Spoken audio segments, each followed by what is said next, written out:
Line లో ఉన్నారు. శశికళ గారు హలో, చెప్పండి. శశికళ గారు గుడ్ ఆఫ్టర్నూన్ అండి. Good afternoon. నేను మార్నింగ్ ఇంటర్డే కోసం డిఎల్ఎఫ్ ఒకటి, యూనిటెక్ ఒకటి. డిఎల్ఎఫ్ ఏమో 305 లో, యూనిటెక్ 85 రూపీస్ లో తీసుకున్నాను. అవి ఏం చేయాలి? 3 o'clock దాకా చూడా డిఎల్ఎఫ్ పెరగట్లేదు యాక్చువల్ గా. నెక్స్ట్ పుంజులైడ్ నాకు హోల్డింగ్స్ ఉన్నాయండి 236 లో. అదొకటి ఏం చేయాలి? ఈ రెండింటి గురించి కుటుంబరావు గారు, శేషు గారు ఇద్దరు అడ్వైజర్స్ కావాలండి. ఓకే. డిఎల్ఎఫ్ అయితే మార్నింగ్ నుంచి కూడా మీరు అన్నట్టుగా మార్నింగ్ నుంచి కూడా చాలా వీక్ ఉందని నేను కూడా స్టాక్ ని అబ్జర్వ్ చేస్తున్నాను. అయితే రీసెంట్ రిజల్ట్ ఈ స్టాక్ దానివల్ల స్టాక్ లో కొంత వీక్నెస్ అనేది కనపడుతుంది. దాంతోపాటు మీరు యూనిటెక్ కూడా అడిగారు. యూనిటెక్ కూడా 83 ఆ రేంజ్ లో ఓవర్ అవుతుంది. పెద్దగా అప్ ట్రెండ్ అనేది అంటే పెరిగింది కూడా morning opening gap up opening పెరిగింది. అక్కడి నుంచి రెండు స్టాక్స్ పెరగడం లేదు.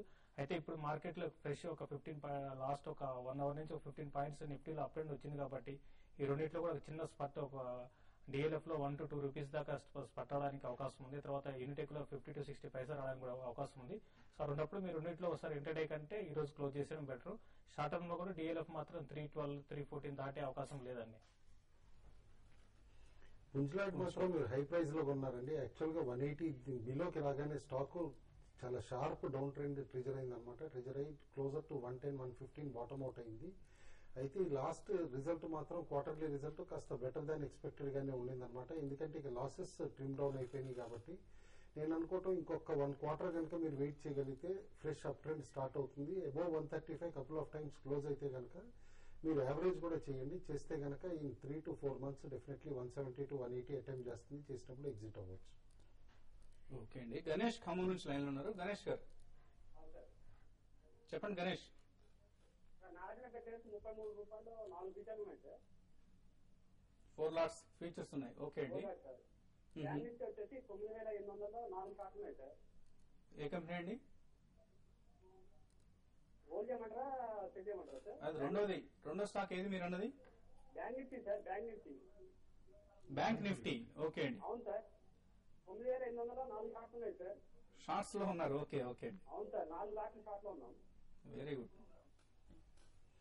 ఒకటండి, బ్యాంక్ నిఫ్టీ మాత్రం క్లియర్ గా చెప్తానే ఉన్నాం. 10,000 పైన ఉన్నంతసేపు షార్ట్ వెళ్ళొద్దు అని చెప్పేసి ఇప్పుడు ఆల్రెడీ 280 పాయింట్స్ పెరిగిందనమాట. అబౌట్ 10,000 దాదాపు 10,300 దగ్గర హోవర్ అవుతుంది.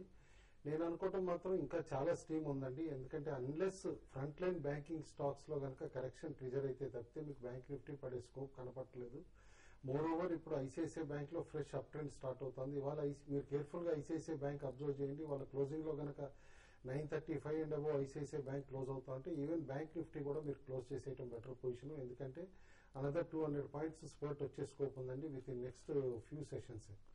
నాగార్జున ఫెర్టిలైజర్స్ గురించి అడిగాను. నాగార్జున ఫెర్టిలైజర్స్ రీసెంట్ గా అయితే స్టాక్ లో ఒక సైడ్ వేస్ మూవ్మెంట్ కొంచెం డౌన్ ట్రెండ్ ఉందండి. కంటిన్యూగా నాన్ స్టాప్ ఒక 1 week నుంచి స్టాక్ అయితే స్లోగా స్లైడ్ అవుతుంది. అయితే మీరు పొజిషన్స్ హోల్డ్ చేస్తున్నారు, ఫ్యూచర్స్ లో ఉన్నారు కాబట్టి 30 రూపీస్ స్టాప్ లాస్ పెట్టుకుని స్టాక్ ను హోల్డ్ చేయండి. ఒకవేళ 30 రూపీస్ బిలో వస్తే మాత్రం మళ్ళీ 28 రూపీస్ దాకా రావడానికి అవకాశం ఉంది. ఇంకోటి లాట్ కూడా పెద్దది కాబట్టి మీరు 30 రూపీస్ స్టాప్ లాస్ పెట్టుకుని స్టాక్ ను హోల్డ్ చేయండి. ఎప్పట్లయితే దీంట్లో స్పట్ వస్తే వాల్యూమ్స్ మాత్రం కొంచెం డల్గా ఉన్నాయి. అలా ఏమాత్రం వాల్యూమ్స్ పెరిగితే మాత్రం హోల్డ్ చేయండి. ఓకే అండి. సో బ్యాంక్ నిఫ్టీ 10,321 దగ్గర ట్రేడ్ అవుతుంది. 1.9% ఇవాళ లాభపడింది. 194 పాయింట్స్ లాభపడింది.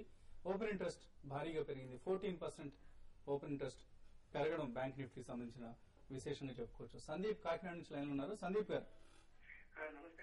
గారు నమస్తే అండి. కుటుంబరావు నమస్తే అండి. నమస్తే అండి. సార్, ఎస్బీఐ 2500 లో షార్ట్ పొజిషన్ తీసుకున్నాం అండి ఇవాళ. అలాగే అబాన్ వచ్చేసి 874 లో లాంగ్ పొజిషన్ తీసుకున్నాం అండి. ఓకే. అలాగే షాలిమార్ వైర్స్ అండి లాంగ్ టర్మ్ గురించి 23 రూపీస్ లో కొన్నామండి. అంటే దాని కంపెనీ ఫండమెంటల్స్ కూడా ఒకసారి చెప్పండి. Shalimar wires fundamentals wise justify చేయదండి. ప్యూర్లీ స్మాల్ క్యాప్ స్టాక్స్ లో ఇప్పుడు హైట్ అండ్ యాక్టివిటీ ఉంది కాబట్టి అన్నిటితో పాటు పెరుగుతుంది. మీకు ఆల్రెడీ రిజల్ట్ కూడా వచ్చేసింది. మీరు బీఎస్సీ వెబ్సైట్ లో చూడొచ్చు అనమాట. అంత ఎంకరేజింగ్ అని అయితే నేను అన్నా. ఎందుకంటే ఆ స్మాల్ క్యాప్ స్టాక్ కోసం డెఫినెట్లీ ఓన్లీ మొమెంటమ్ గెయిన్స్ రావాలంటే అలర్ట్ గా ఉండండి అలాంటి స్టాక్ లో మాత్రం. ఎస్బీఐ వరకు మాత్రం clearly above 2500 SBI is in a strong new orbit అండి. ఎందుకంటే సర్ప్రైజింగ్లీ 2650, 2680 వరకు కూడా వెళ్లే స్కోప్ ఉందన్నమాట ఎస్బీఐ. కాబట్టి స్టాప్ లాస్ పెట్టుకుని మీ పొజిషన్ మాత్రం క్లియర్ గా ఉండండి. ఎందుకంటే ఓపెన్ పొజిషన్ పెడితే మాత్రం ఎక్కువ లాస్ చూడాల్సి వస్తుందని చెప్పేసి కూడా డౌట్ వస్తుంది. ఓకే అండి. సో అలాగే రాజు హైదరాబాద్ నుంచి లైన్ లో ఉన్నారు. నెక్స్ట్ కాలర్ రాజు గారు. నమస్తే సార్. నమస్తే అండి. నేను 110లో సత్యము ఒక 1000 షేర్లు తీసుకున్నాను. ఇమామి ఇన్ఫ్రా తీసుకుందాం అనుకుంటున్నాను. ఈ పొజిషన్ లో తీసుకోవచ్చా? సత్యము హోల్డ్ చేయాలా లేకుంటే తెలంగాణ తీసుకోవాలా? ప్రాబ్లం కుటుంబరావు. Okay okay. సత్యం రిపీటెడ్ గా చెప్తున్నామండి, 85-95 రేంజ్ లో బాగా లాక్ అయిపోయింది అనమాట. స్టాక్ క్లోజర్ టు 95 రాగానే సెల్లింగ్ ఎమర్జ్ అవుతుంది, అండ్ 85 దగ్గరికి రాగానే బయింగ్ ఎమర్జ్ అవుతుంది అనమాట.